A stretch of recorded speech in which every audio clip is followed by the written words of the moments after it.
We're getting ready to start the third plenary session, Drones, a multidimensional platform for agriculture, public safety, and the environment. It's funny, this morning when I asked for a show of hands of how many people were here for drones, virtually every hand went up. So you can tell who the kids are in the audience who love to play with new technology. All right. This is plenary session number 3, Drones, a multidimensional platform for agriculture, public safety, and the environment. This panel will focus on drones as a platform for convergent technologies that allow a multitude of broad applications, including agriculture, the environment, and their inclusion in smart city firefighting and public safety applications.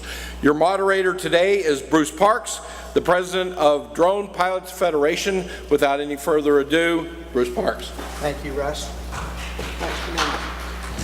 You want to introduce him? Go ahead. Yeah, thank you all. I'm glad you're all here. You know, it's as probably most of you know, the application of drones is very, very broad. From agricultural to construction to public safety.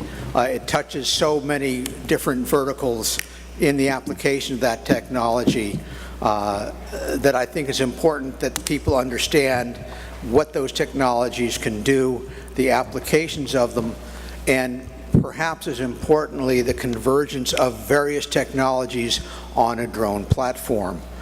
So the first person I would like to introduce is Biren Gandhi. Biren brings a wealth of experience with drones and with technologies across the board. So I'd like to ask Biren to talk about that convergence in drones and the technologies as it applies, the vast technologies that are applied and carried on a drone platform. So Biren, if you want to enlighten us with your vast knowledge, it would be greatly appreciated. Thank you, Biren. Thank you. I'm actually here to get enlightened myself because it's the sharing of minds and ideas that make us all great. That's the collaborative spirit, because events like this, that's what they facilitate. They make everybody grow together. And that's what we are going to do. We are going to touch upon some of the things that I've done in the past, things that I've been doing recently, and in the long-term vision-wise that we all can benefit from. So a little bit about my background, as Bruce mentioned, like I used to be Cisco's distinguished strategist focusing on the outbound ideas, all the disruptive technologies. I was leading the drone program for a couple of years. In addition to the drone program, we were engaged in artificial intelligence, blockchain, robotics, IoT, Internet of Things, fog computing, and a bunch of other things. So all the cool areas and technologies you can pretty much think of. We were trying to incubate new ideas, new technologies, new startups, and systems around those areas. More recently, I've been focusing on building my own startup on the intelligent voice-based systems. We see a lot of traction based on Alexa and Google Assistant and a bunch of other systems. In the past, we had done successful demos of voice-controlled drones. Basically, you can manage instead of joysticks and all. We had done some demos on voice-controlled drones. So basically, that was the genesis of the whole idea about this voice-controlled IoT devices in general. But as part of today's session, what we're going to do is we are going to focus a little bit higher up on where the whole the technology landscape is moving, where we are going together. So I think if we show the presentation there, it would be nice. So it's more of a recent discovery by Australian astronomers. Anybody know what that is? It's an interesting thing. It's a supermassive black hole which is swallowing up the mass of our sun every 48 hours. So basically it's eating our sun every 48 hours, and it has been doing it for billions of years, and it's gaining momentum in size. The idea behind that is everything is perishable. All the largest objects we can think of, even those are perishable, and so is the technology. Whatever disruptive technology it might appear today, it may no longer be disruptive tomorrow. We need to think in this broader perspective. However, the impact that the technology can provide can be a long-lasting thing. And that's where we all can positively contribute to. So even though the technology itself is going to be vanished in a few years or a few hundred years, but we as human beings, we can definitely contribute something meaningful to the growth, to the legacy, to the heritage that we all live upon. And we can definitely utilize technology in order to achieve that broader overarching goal. Anybody remember those things? I think we have significant gray-haired people like me in the audience. We can still relate to those audio cassettes and VHS tapes and those punch cards and the floppy disks and even the CDs and DVD drives, or even the old calculators. Not just the calculators, but even the general purpose computer, the ENIAC in 1946. So it was so powerful, it was top of the line back in the days. It occupied 1,800 square feet, weighed 30 tons, and took $5.5 million in 1946 to build it, and it had awesome 5,000 operations per second. Now compare that to today's ordinary greeting card, which you can buy at supermarkets and grocery stores for a few dollars. Look at the specs. It's 800 times faster than ENIAC, 1.1 million times less expensive, and 1.7 million times smaller in footprint. So that is what technology has brought us, how far. And just another thing is, like, if we had to build ENIAC using that old days technologies, with the power of today's greeting card, instead of $5.5 million, it would require $4.4 billion, all of our money, taxpayers' money, to build that system.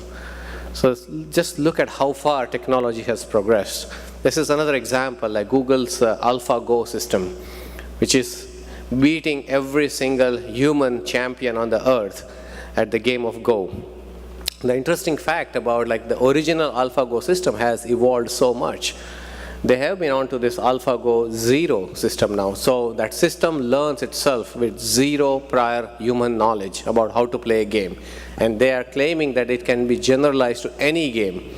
So this is like a classic application of artificial intelligence. And within 3 days, this Zero game was able to achieve the level of maturity and expertise that was beating the world champion Lee Sedol on this AlphaGo original system. And after 40 days, it is achieving the maximum level of maturity and expertise, can theoretically beat any system or any human being at the game of the Go.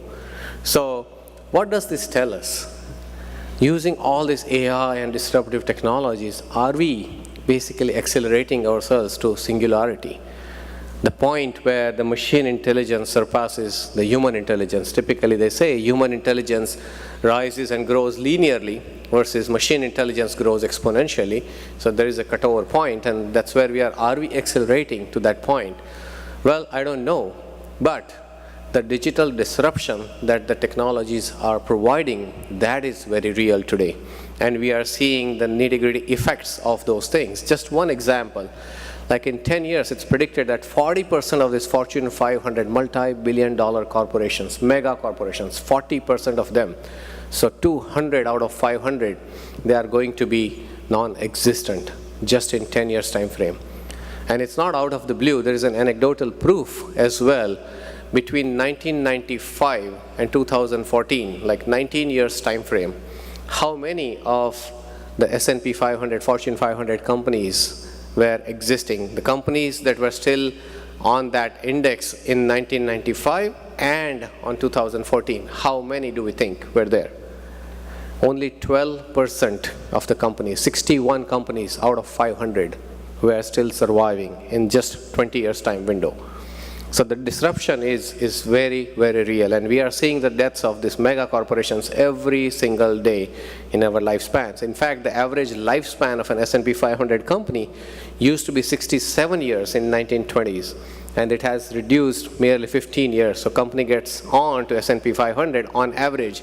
Within 15 years, a company is out of S&P 500. And these are like multi-billion-dollar mega corporations. Companies don't end up on S&P 500 that easily. It's not a startup, fly-by-night, overnight startup.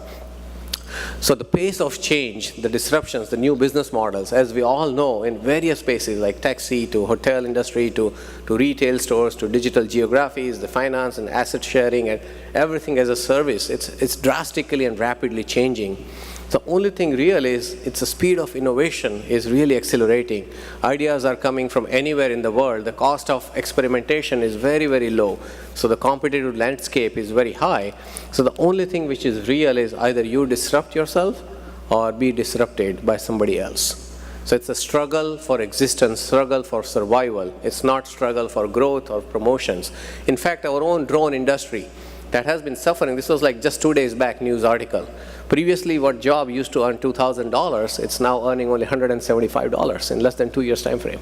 Right? So it's like 90% commoditization happening. So it's a global competitive race. Various tools, various automation technologies, they are actually grabbing these opportunities from people. And there are many other disruptive technologies with a buzz.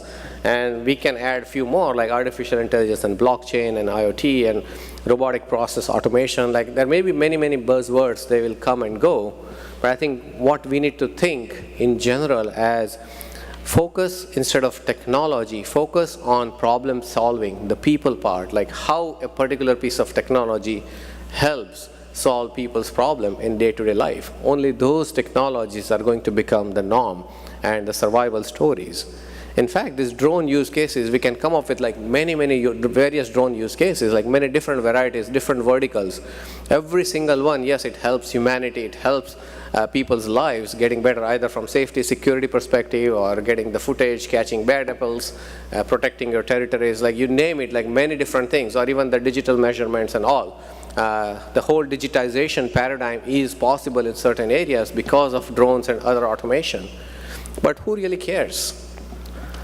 If you look at it in the enterprise space, the real transformation drivers are fundamentally three things: monetization, productivity, or user experience or stakeholder experience. So either it has to affect the top line, the profit, the margins and revenues and all that. It has to affect the bottom line, or it has to affect the customer engagement. If a technology is not affecting any of these three factors, it's very difficult for that technology to survive. However, there is a fourth dimension that I'd like to bring out today, and that is, it's how are we helping the humanity in general, because that surpasses all the short-term objectives and benefits. Because if we look at it, the human mind has like typically two parts, and Yuval Harari is claiming this very nicely, articulating very nicely in his book, is like initially there are physical part and there's a cognitive part. So initially machines took over physical jobs, all the blue-collar jobs from humans. Machines became more and more efficient at doing those mundane jobs like day in and day out very, very efficiently, because they did not have their brain of their own, obviously. But now the same machines are competing for the cognitive side of the jobs. So they are, with artificial intelligence and other technologies, they are competing with that human intellect as well. And it's a constant battle, it's an ongoing battle between the hand-based skills and from the hand to head-based skills, the white-collar jobs, and then in the future there are going to be emotional skills, the heart-based skills, more creativity, more human touch. And that's where humans will have to evolve. But when the history of this whole drone technology or the disruptions and all, when it will be written, only one question will decide its success. And that question is, how did we help the humanity thrive? Everything else is really not going to matter in the long run, just like that swallowing of our sun every 48 hours. In the real long-term effect-wise, how are we helping the fellow human beings on the face of this earth? Only that thing is going to count. So can we write this colorful future together, globally? Let's try that. Thank you.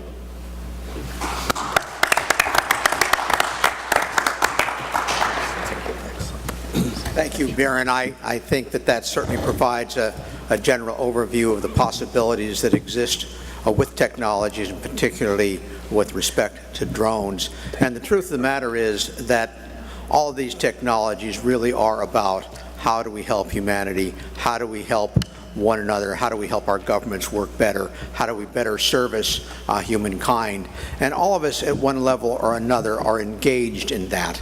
And it's just, so I want to introduce you now to Kirk McKinzie. Kirk is with the Consumnes Fire Department. He's been prominently involved with smart cities, so he's able to take that technology and drive it down to a more localized level. How do we implement these technologies? How do we make our cities and our counties and our state governments work better and more efficiently and delivering better value to the citizens that actually pay for it? So with that, I'd like to introduce Kirk McKinzie.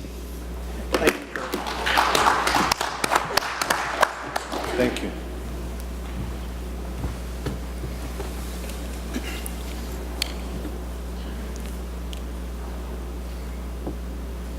So I've been a first responder for 30 years now, run about 10,000 emergencies.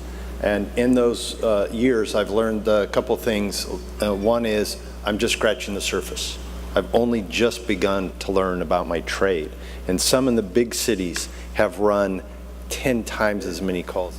To my boss in the ball cap there, Chief Sean Holden, who actually is running our UAS program that's about to, and pun intended, launch.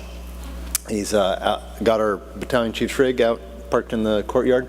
Please see him or firefighter Mark Wellendorf, who are here today. Some of our other team members on the team are not here. And my interest is, what can we do with airborne UAS systems? This is a little piece on the what Consumnes Fire Department, committed to providing extraordinary service through prevention, preparedness, and emergency response to our community. While remaining attached to our roots, we are constantly looking for new ways to seamlessly blend new technology into our older traditions. Fire hydrants, multi-stage fire pumps, and SCBAs are all items that not long ago were considered new technology in the fire service, yet have now become tried and true, trusted additions to our everyday complement of firefighting tools. One tradition that will never change is finding new ways to improve safety, not only for our civilians, but also for our firefighters, ultimately leading to fewer line-of-duty deaths.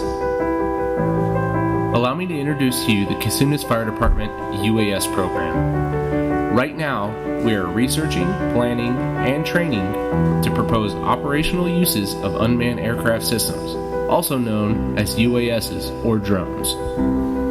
This will allow us to accomplish our goals of increasing safety. The UAS in the fire service is often referred to as the eye in the sky.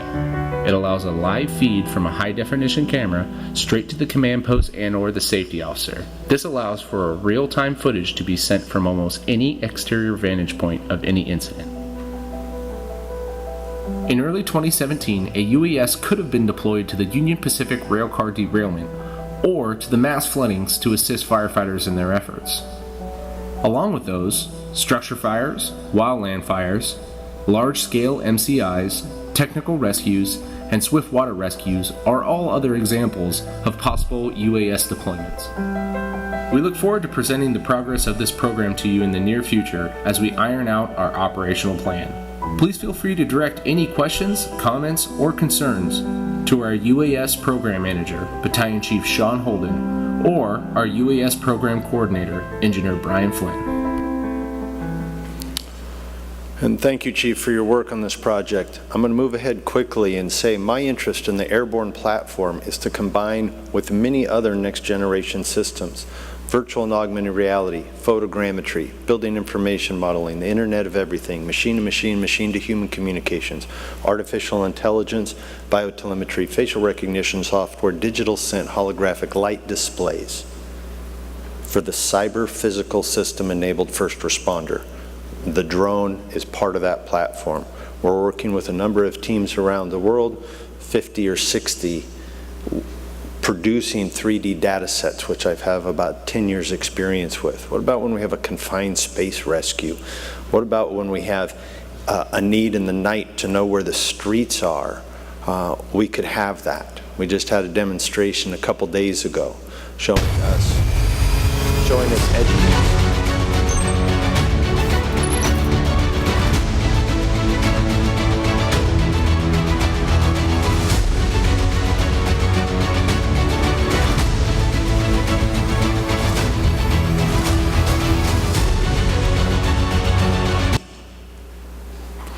So I want to build on the legacy of our department, the important parts that we keep about serving, and bring it to the next level.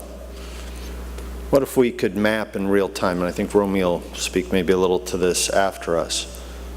See, I've worked in terrestrial-based mapping for a long time. What can we do with airborne 3D mapping so we can know our environments? This is the Future Fire Command. Incident Command today has several challenges. They have to visualize the situation all through voice. They have manual accountability tracking, and they have to deal with information coming from multiple sources. The connected firefighter will have more sensors to help provide information at the edge, including indoor tracking location, environmental sensors, biometrics to monitor their health and radio communications, thermal cameras, as well as point-of-view cameras. Their vehicles will be equipped with incident area networks to help improve connectivity in buildings, as well as 360-degree cameras mounted on their vehicles and drones. Incident Command will be able to use. Out of respect for the time, I'm going to keep moving. I think I have a 2 o'clock. I'll show more of that video then. Department of Homeland Security is doing great work. They have a next generation first responder program. That's one of the teams we're working with. There are many people attempting to move this front forward, all the way up to computer vision, that we could do. We could put computer vision in UAS and give us object recognition from the sky. One of the things I want everyone to know about is an assembly bill for next generation smart technology at the state. It's a $25 million bill that's made it through committee, going to appropriations. We have bipartisan support. We're looking for any letters of support people might be interested in. Be aware. We're hoping for 5 pilot sites across the state. These are some of the teams that our fire department is working with to move the ball forward, to provide next-gen solutions to those that we are privileged and sworn to serve. It's all about the kids we've never met. If you'd like to reach out to me, please do. And Romeo, it's all you.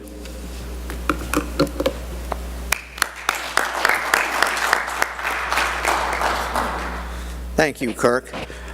Again, you can see as we begin to move forward with this technologies, the multiple applications and the multiple results and the better and more efficient results we can achieve. I'd like to move this down to a bit more granular level. I'm going to have Romeo Durscher of DJI talk to us about public safety and drones. I have to tell you honestly, from my perspective at least, that Romeo is one of the most forward-thinking people in the drone industry. He has a far greater grasp of the use of that technology than anybody that I personally know. So I'd like to introduce you to Romeo. He is a great asset, and please, any questions that you have, be happy to answer afterward. Romeo?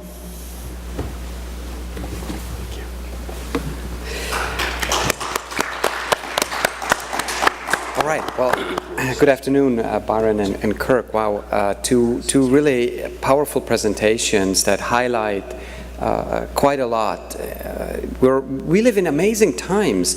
When I first came to the United States, you may have detected an accent, South Chicago, Switzerland. But when I moved here to the United States, I didn't think I could ever work in an environment where we're talking about new technologies. Everything had already been invented, the computers, the cell phones, the pagers, and suddenly here we are, and everything is brand new. So let's take a look at this.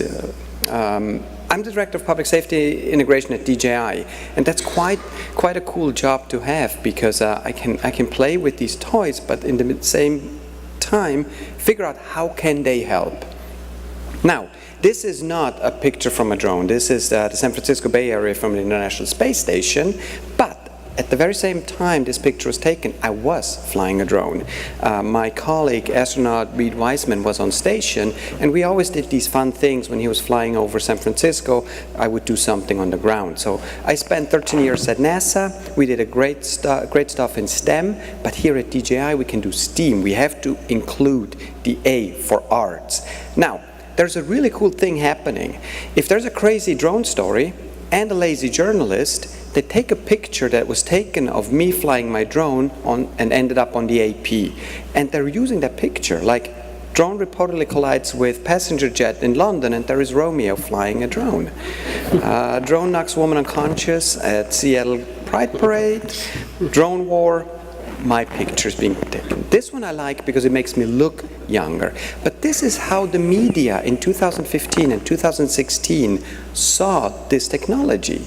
Everything was bad, and all the time my picture was used. I didn't do this. Now, the next one is the only one I did Photoshop, because when you have a crazy headline as "Drone follows woman from bar, crashes into their car," you can only have a picture of me photoshopped flying in the air. But things have changed, especially in 2017. 2017, as sad as it sounds, was a good year for drones because we had fires and we had hurricanes, we had floodings, and we could really use this technology to help. And that has made a big impact on how the media is now looking at this technology, and that's exactly what we need. Now, I do want to talk a little bit about DJI because this reflects the drone industry quite dramatically. In 2006, the company started with about 20 people. Today, we're over 12,000 people. That represents the growth of the entire industry. We have about 70 to 80% market share, depending on which market you look at. And out of our 12,000 people, we have about a quarter that do R&D. And what started out for the hobbyist has really now transpired into the enterprise area, where we can use the technology in areas we didn't think before.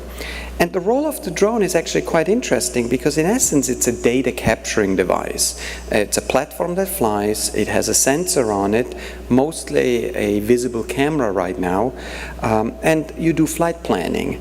And then what you do with it is you fly it, you have data, you process it either on board or on the ground or with analytic software, and you get information, and based on that information you do an execution. So there's this whole cycle of what you do with this drone, but it's all about the data.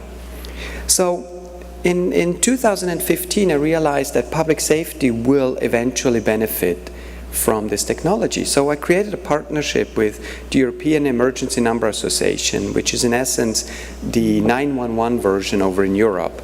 And the goal was to create a white paper to really help public safety entities to figuring out how do we start a drone program. And it became the most referenced white paper in the drone industry, which is quite cool.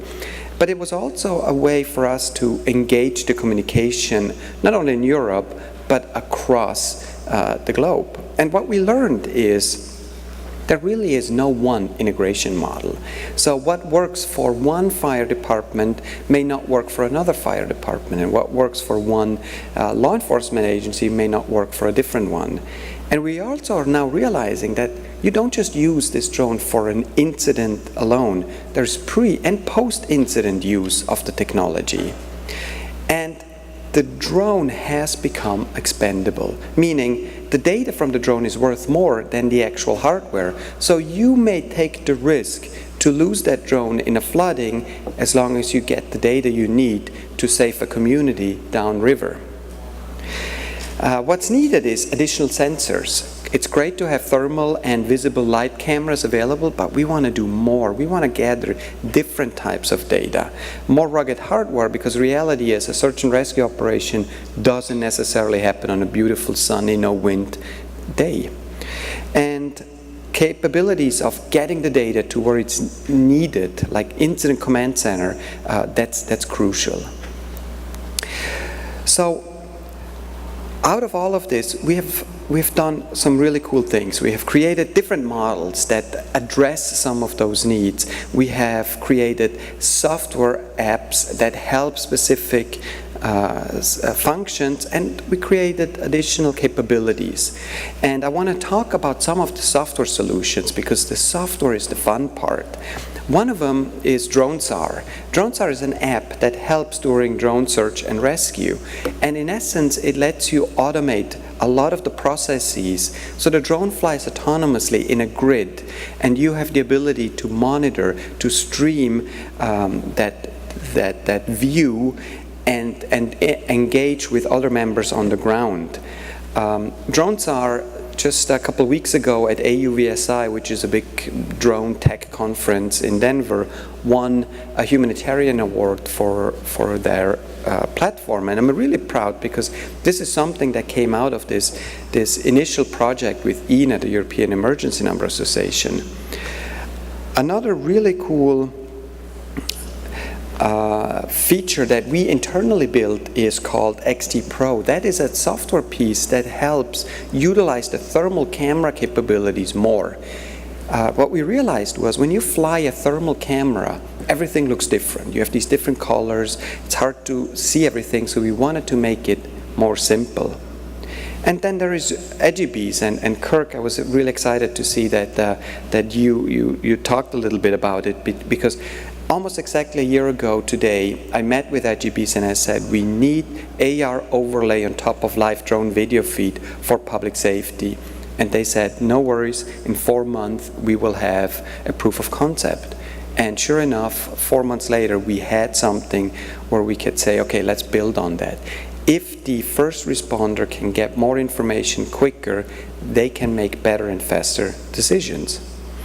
And of course, the hardware continues to improve. Just a few weeks ago, we released the second generation thermal camera that has visible light and thermal light in one camera. And now with software, we can do some really cool things like overlay thermal on top of visible light. We can have them side by side.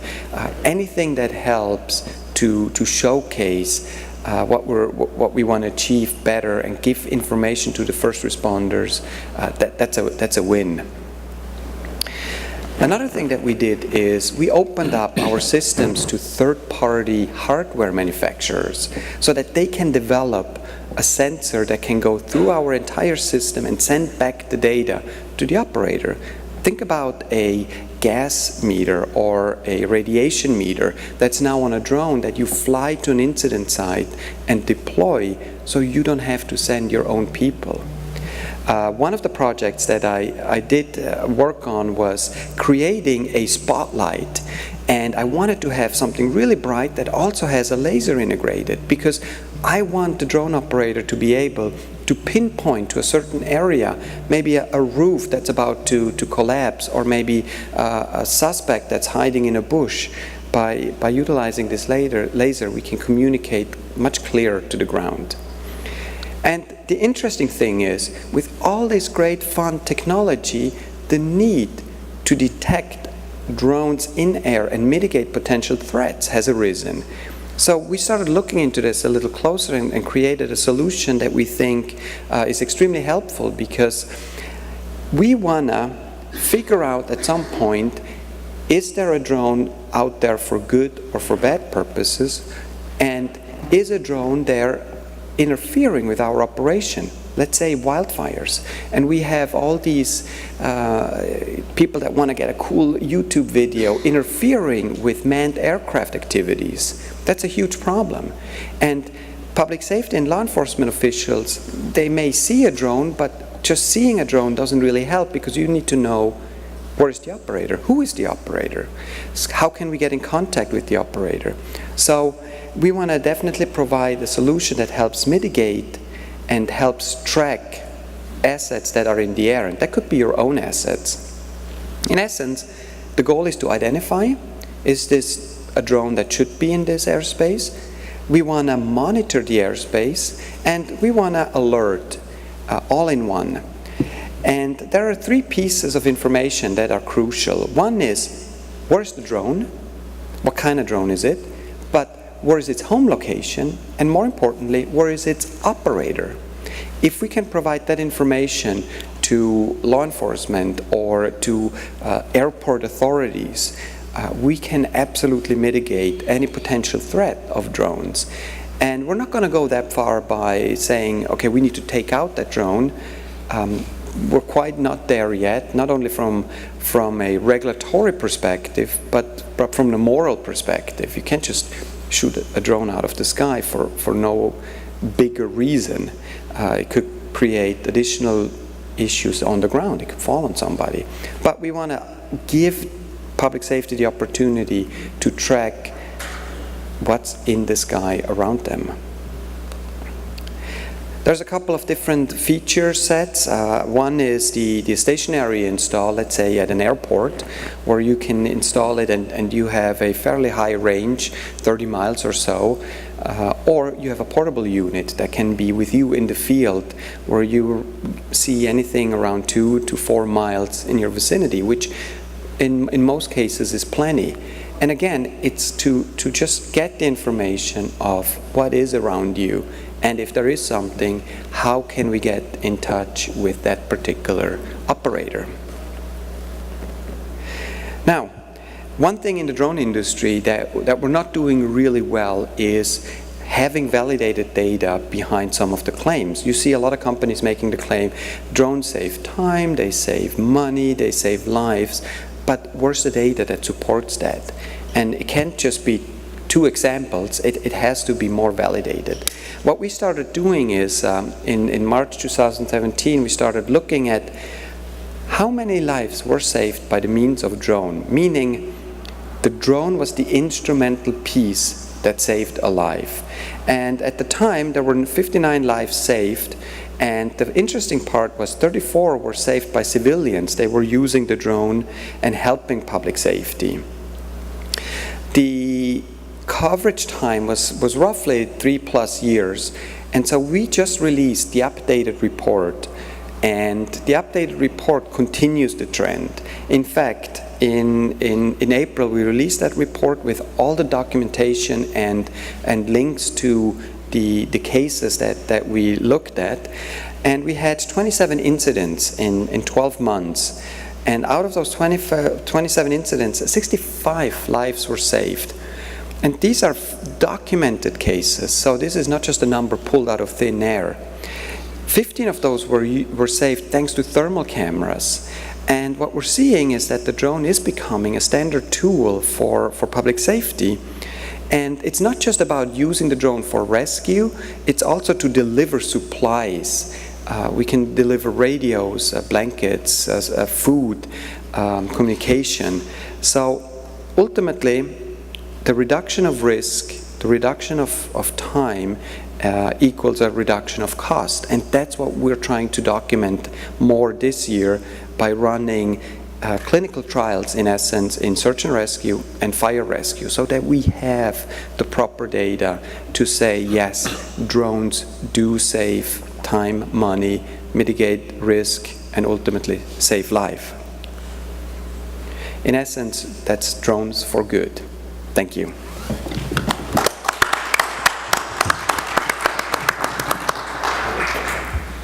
Thank you, Romeo. Really appreciate that. Are there any questions at the moment from folks in the audience? Yes, sir. On the drones, can you address the battery life on the drones? And also, everybody saw this when they watched the Olympics, when they had a swarm of drones. Is that something, having more than one drone up at a time, kind of coordinating that effort? Yes. So the first question was battery life. One of there's 2 limiting factors when it comes to drones, and one is the human, the operator, and the other one is battery, the power, especially on multi-rotors. On fixed wings, it's a little bit different. You have a different type of lift capabilities there due to the wing, but on multi-rotors, battery life is certainly much lower. Now, with Tesla, for example, and their development, I foresee that we will see larger battery capacities in the not too distant future. I address this issue right now as something positive, because if you're a firefighter, if you're search and rescue or a law enforcement officer, after 25 minutes or 35 minutes of flight time, and you have to bring your machine down for a battery exchange, those 2 minutes they're a great break for you. So it kind of is a positive thing, even though it's not. And the question in regards to swarming of drone swarms, I think it's a fascinating topic because you could do so much more. Imagine if you're out in a search and rescue operation, and instead of having 1 or 2 drones, you have 20 drones that all communicate with each other. Maybe one drone is the lead drone that spots something, and the other drones go and get a confirmation if it's a false positive, or maybe they divide the area. I mean, there's so much potential. But then on the flip side, you could also do some additional damage. So it's this balance of where do we want to go with the technology, what are the possibilities, and how can we mitigate some of the risk? Any other questions? From a training and development perspective, how long does it take for you to get in the fire environment? How long does it take to get a drone operator trained and ready to deploy a drone in a real-life situation? And actually, I'd say Romeo or Chief Holden would maybe speak better than that. And let me qualify it with, I think getting someone to be able to operate it is reasonably short. To do it appropriately and set public awareness and policies and procedures and legal FAA requirements and all of that, I'll give that to Romeo. But on the discussion on swarming, I did want to say one of the advantages there, besides just being able to collect more data from various angles, is the Internet of Things discussion and mesh networks. And a lot of times we're working in a very remote area and we don't have cell reception. But if one drone had cell reception and could pass it on, or connectivity for Wi-Fi or something that could be valuable, you want to speak to time to launch a program? And I'd say grit and commitment is dependent on the time. Yeah, it's a great question. There are multiple thoughts. First of all, there is right now no national training standard. And I think the development of such a standard will dramatically increase how fast and how well firefighters or search and rescue or law enforcement officers are being trained on the use of UAVs. But I think the biggest challenge is at a city level, where you have your city attorney's office that has concerns, and where you have your city council and your mayor's office that have concerns about the technology and the impact, because we are not doing good enough education on the topic. Reality is the drone is just a data gathering device, just like a helicopter with a flare camera and a high zoom capable camera is. There's no difference, except it's much simpler to deploy, less cost, and so we have to get away from this thinking that the drone is here to spy, to look at us. It's here to provide helpful data. So a department can go through the process from several months to a couple years. I know of departments that are still struggling after 2 years of trying to convince their city management to support the program. But I know departments that have done it in 6 months and are very operational and use it several times a week. Yes, sir. Bruce, can I just 2 cents from the prior experience? Just hold on that. To the thought of the mesh networking, we had done some exercise almost 2 years back at the Guardian Center in Atlanta on the mesh drone network, and we had trained like a bunch of fire departments across the country and the FEMA operations manager as well. But as you said correctly, right, it's the technology part may be the simplest in the equation, the food chain. It's the non-technology part, the operations, the human aspects, the management, the convincing, the processes.